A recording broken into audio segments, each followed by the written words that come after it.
Hello everyone, कैसे हो आप लोग। मेरे चैनल पे आप सभी का स्वागत है। और आज मैं आप लोगों के साथ जो ब्लॉग शेयर कर रही हूँ उस ब्लॉग का नाम होगा अचार वाला ब्लॉग। और ये अचार वाला ब्लॉग आप लोगों को बहुत ही मज़ा आएगा, क्योंकि इसमें मैं एक छोटी बड़ी थोड़ी सी एक कहानी भी सुनाऊंगी और साथ में आप लोगों को अचार की रेसिपी भी दिखाऊंगी। तो फ्रेंड्स, आप सभी को गुड मॉर्निंग, नमस्ते, सत श्री अकाल, जो भी है सबको सबको मेरी तरफ से प्रणाम।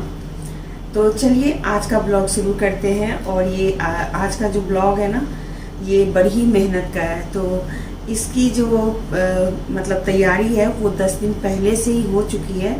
आज मैं इसका फाइनल कर रही हूँ, तो मैंने कहा चलो लास्ट का भी दिखा देती हूँ, क्योंकि जो शुरू का दिखाया वो तो बना हुआ नहीं दिखाया ना आप लोगों को। तो ये देखिए मेरे 2 शीशियों में, मतलब 2 क्या बोलते, पहले तो मर्तबान बोलते थे, अभी भी मर्तबान ही बोलते हैं। और हम लोग इसको बुयाम बोलते हैं, बुयाम, पता नहीं इसका क्या मतलब होता होगा, बुयाम बोलते हैं। और ये शीशे का होता है। अब नए तरीके से प्लास्टिक वाले ढक्कन आ गए हैं, तो इसमें बहुत ही अच्छे से इसमें टिका रहता है। और सबसे बड़ी बात है कि इसमें ख़राब नहीं होता। अच्छा, एक शीशे का जो आता है ना, उसमें शायद टीन होता है, एल्युमिनियम होता है, उसका ढक्कन होता है। तो वो क्या होता है ना, अचार वाले में जब आप रखते हैं तो वो ना ख़राब हो जाता है। ये मेरा अपना एक्सपीरियंस हुआ है। मैंने एक लिया था, बहुत अच्छे दुकान से लिया था, पर वो ढक्कन टीन का था तो वो ख़राब हो गया। तो अब मैंने ये प्लास्टिक वाले ढक्कन के लिए हैं। और मैं आपको बता दूं, ये होम टाउन में आपको मिल जाएगा। होम टाउन या होम स्टोर करके है उस दुकान में, या फिर किसी लोकल में भी आप देख सकते हैं। अगर मिल जाए तो आप ले लीजिए। अभी मैं इसे धूप में से उठा के लाई हूँ, काफ़ी धूप लग चुकी है, कई दिनों से लगा रही हूँ धूप। और मैं आपको खोल के दिखाती हूँ कि ये अचार बनके कैसा तैयार हुआ है, और फिर इसकी रेसिपी भी आज की शेयर करती हूँ। तो चलिए इसको देख लीजिए और फिर रेसिपी भी देख लीजिए।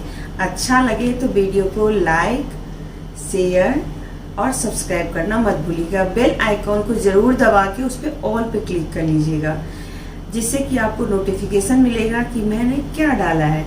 मैं कभी ब्लॉग्स भी डाल देती हूँ, कभी रेसिपी ब्लॉग भी डाल देती हूँ, कभी टूर वाला भी डाल देती हूँ। ट्रैवलिंग ब्लॉग भी आने वाला है। अभी 2-3 एपिसोड आपको ट्रैवलिंग ब्लॉग का मिलेगा, जिसमें मैं आपको दिखाऊंगी कि मैं कहाँ गई थी। और भी कई सारे होते हैं, मैं हर तरह की वीडियोज़ डालती हूँ। मैं ऐसा नहीं है कि मैं सिर्फ एक ही पे फोकस किया हुआ है और यही डालना है। तो आप लोग एंजॉय कीजिए मेरे चैनल पर। और अगर आपको नहीं मज़ा आ रहा है तो आप मुझे बताइए कि मैं क्या दिखा सकती हूँ जिससे आपको अच्छा लगे। तो चलिए ये अचार देख लीजिए पहले कि मैंने बनाया कैसे है इसको।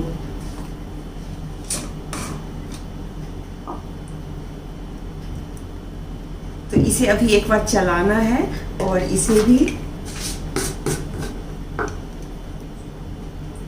कलर अब काफ़ी हद तक थोड़ा फीका हो गया है ये, और बहुत अच्छा बनके तैयार हुआ है। बस इसे अब मुझे मिक्स करना है, तो मिक्स करने के लिए थोड़ी मेहनत करनी पड़ेगी अभी। तो मैं देखती हूँ कुछ मिलता है तो उसे मिक्स करूँगी और आप लोगों को दिखाऊँगी। आप लोग थोड़ा नज़दीक से इसको देख लीजिए कि ये किस तरह का बना है। ये देखिए,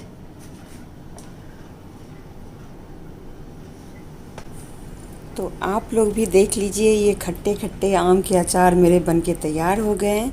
और चलिए अब आम का पूरा रेसिपी मैं आप लोगों के साथ शेयर कर रही हूँ।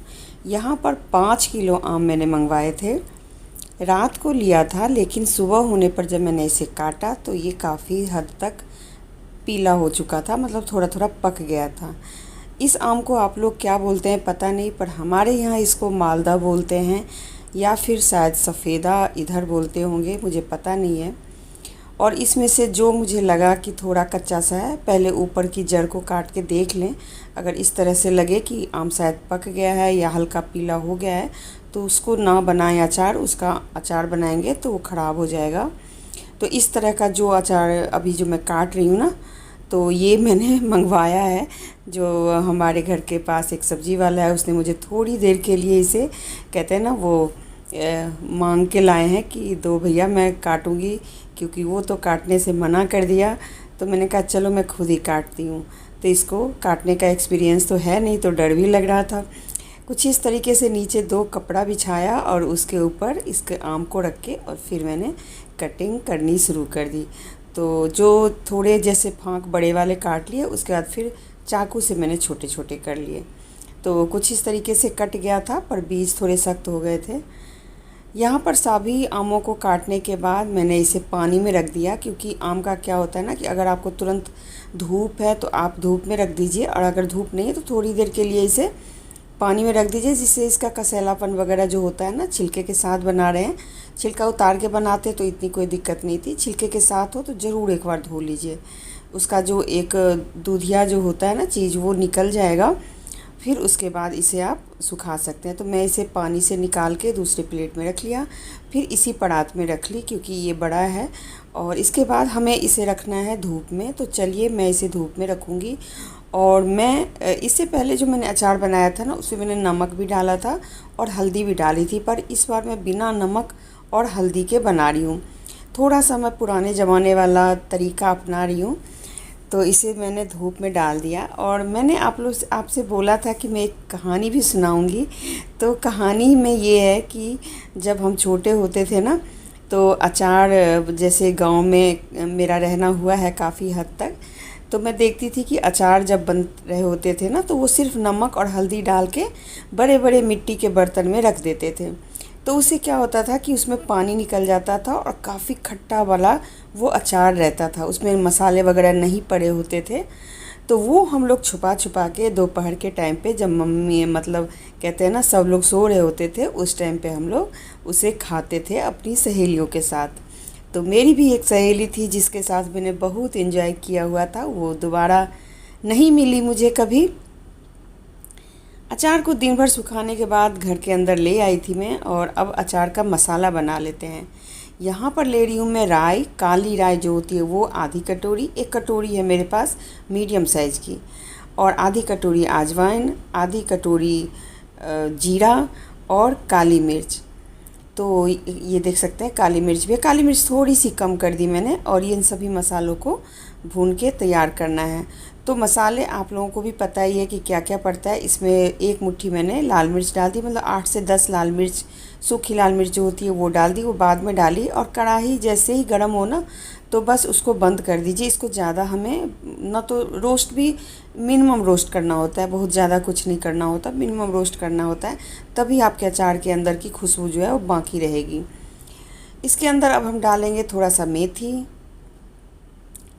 और मेथी के साथ भी इसे चला लेंगे, और कुछ चीज़ें मैं बाद में डालूँगी। अच्छा, मैंने पीली राई भी डाली, लेकिन मैं इसके अंदर नहीं दिखा पाई क्योंकि पीली राई मैं अलग से पीस के डाला था उसे, क्योंकि मेरे पास पाउडर भी था तो मैंने उसमें मिक्स कर दिया था। ये सभी मसालों को ठंडा करके और इसे पीस लेंगे। तो चलिए मैं फिर से एक बचपन की स्टोरी की तरफ जाती हूँ। तो हमारे गांव में 2 आंगन थे, मतलब 2 जैसे होते हैं ना, दादाओं के 2 परिवार होते हैं, तो उस तरीके से हमारे जो दादा थे 3 भाई, उनका अलग आंगन था और बाकियों के अलग आंगन थे। उस बीच में एक गली थी, जिस गली के अंदर मैं और मेरी वो सहेली जो कि बचपन की थी, अब नहीं मिली कभी, उस सहेली के साथ मिलके हम दोनों अपने अपने घर से अचार चुरा के लाया करते थे, और उस अचार को हम दोनों शेयर करते थे। वो बहुत ही फ़नी इंसिडेंट होता था, क्योंकि हम जो अचार छुपाते थे वो पीछे की तरफ, और कई बार लोग हमें पकड़ भी लेते थे। यहाँ पर मसाले पीस लिए हैं, उसमें मैंने काला जीरा जिसको मंगरेला बोलते हैं, और सौंफ वो मैंने ऊपर से डाला था, ऐसे ही साबुत मैंने पीसा नहीं था। यहाँ पर सरसों का तेल मैं अच्छा खासा गरम कर रही हूँ, मतलब ज़्यादा ही गरम करूँगी, क्योंकि 5 किलो आम है, सूखने के बाद भी अगर वो बन के तैयार होगा तो मुझे लगता है कम से कम 4 किलो तो रहेगा ही रहेगा। तो उस हिसाब से मैंने तेल गरम कर लिया, ज़रूरत पड़ेगी तो मैं और भी तेल मतलब डालूँगी उसके अंदर। अच्छा, अचार को अब मैंने 2 भागों में कर लिया है, एक परात में डाल लिया और एक दूसरे बर्तन में डाला, और आधा आधा करके मैं इसमें सारे मसाले डालूँगी। तो हल्दी डाल दिया जो कि नहीं डाला था, नमक डाल दिया, और बाकी मसाले जैसे कि आप देख सकते हैं लाल मिर्च का पाउडर भी डाल रही हूँ, क्योंकि उसमें जो सूखी लाल मिर्च डाली थी ना वो कम पड़ेगा। तो यही मैं कह रही हूँ कि मसाले आप अपने हिसाब से डालें, जितना आपको लगे ज़रूरत है उस हिसाब से। यहाँ पर सौंफ और मंगरेला डाल दिया ऊपर से, और साथ में मैंने वो पाउडर जो मैं कह रही हूँ पीले सरसों का पाउडर, वो भी मैंने इसके अंदर डाला, लेकिन मैं इस वीडियो के अंदर लेना भूल गई थी, शायद मैं नहीं ध्यान रहा होगा मुझे लेना उसका। तो पीला सरसों होता है ना, वो भी आप 1 कटोरी इसके अंदर डालें, जितना मैंने मात्रा डाली है। अच्छा, इसमें एक और बहुत ज़रूरी चीज़ पड़ेगा, वो है हींग, वो आप ज़रूर मंगवा के रख लीजिए। और ये जो तेल है ना सरसों का, उसको मैंने ठंडा कर लिया और इसके अंदर अभी थोड़ा सा मिक्स करूँगी। बाद में फिर जब बोतल भर जाएगा, मतलब बोतल में डालेंगे, तब जाके मैं इसमें तेल और डालूँगी। अभी बस मसाला के साथ इसको मिक्स करने के लिए मैं यहाँ पर तेल डाल रही हूँ। तो मैं कह रही थी कि जब अचार, वो वाले अचार होते थे ना जो बनाते थे लोग पहले, वो बहुत अच्छे अचार होते थे और कई साल चलते थे। मैंने भी कोशिश की है कि ये अचार इतने दिनों तक चले कि जो मेरे आगे की जो जनरेशन है उनको अपने लिए नहीं बनाना पड़े। मैं यही समझ रही हूँ, क्योंकि आगे की जनरेशन में मुझे नहीं लगता कि अब किसी को भी अचार बनाने का इतना शौक़ है या बनाएंगे। पर मैं बनाना चाह रही थी और मैंने बनाया, 1 साल और बनाया था जो मेरा अच्छा चला। और मेरे ससुराल में, मायके में सब जगह आम का पेड़ है, पर मैं कई बार अचार खाने के लिए, कई बार मैं मन में सोच के रह जाती थी। पर अब मुझे आ गया है बनाना, और मैं 2-3 सालों से लगातार अचार बना रही हूँ। थोड़ा थोड़ा बना रही हूँ, लेकिन बना रही थी। पर इस बार मैंने बहुत सारा अचार बना लिया और अब इसे मैं बर्तन में रख दूँगी, जिससे कि ये सही सलामत मेरे बच्चों के लिए रहेगा। तो ये जो अचार होते हैं और पापड़ होते हैं, जैसे बड़ियाँ होती हैं, ये सारी चीज़ें ना हमें ऐसे लगता है कि ये तो बड़े बूढ़ों का काम है और वही देंगे तभी हम खा सकते हैं, और ऐसा ही होता आया। लेकिन मैंने अपनी लाइफ में हर चीज़ को सीखा है और सीख के करने की कोशिश की है। मैं बहुत ज़्यादा ये नहीं कहूँगी कि मैं मायके से सीख के आई या ससुराल से सीखा। मैं यहीं पे रह के, जहाँ मैं रहती हूँ, ये मैं कहती हूँ ये मेरी कर्म भूमि है। और इसी कर्म भूमि पे जितने भी मेरे अपने इधर के, मतलब जो मैं बिहार की रहने वाली हूँ, तो बिहार के आप छोड़ दीजिए, जो मैं जिनके पास रही उन्हीं सबसे सीखा, उन्हीं सबसे मतलब सारी चीज़ें एक्सपीरियंस की, और कैसे अचार बनाएं, क्या करें, मतलब हर एक चीज़, बहुत सारी चीज़ें हैं जो मैंने मतलब अपने आस पड़ोस, अपने सोसाइटी वालों की, मतलब अपने मोहल्ला ही बोलते हैं, और अपनी सोसाइटी वगैरह, जिसको गांव में मोहल्ला बोलते हैं लेकिन यहाँ पे सोसाइटी बोलते हैं जैसे, तो सबसे सीखा। और मैं इन सब का धन्यवाद करती हूँ कि मैं इस काबिल हुई कि मैं इन सारी चीज़ों को सीखने में अपना समय भी दिया। कई लोगों को नहीं इंटरेस्ट होता इतना, लेकिन मुझे अच्छा लगता है, मैं सीखने की कोशिश करती हूँ, चाहे कोई भी चीज़ हो। जो मुझे नहीं आता और मेरा लगता है कि मुझे ये सीखना चाहिए, तो मैं ज़रूर सीखती हूँ, और बहुत लगन के साथ सीखती हूँ, जब तक कि मैं परफेक्ट नहीं हो जाऊँ। चलिए, मैंने आधे अचार को इसमें कर लिया और थोड़ा सा और मिक्स कर दिया, क्योंकि 5 किलो अचार थे ना, तो ज़्यादा करके हो रहा था।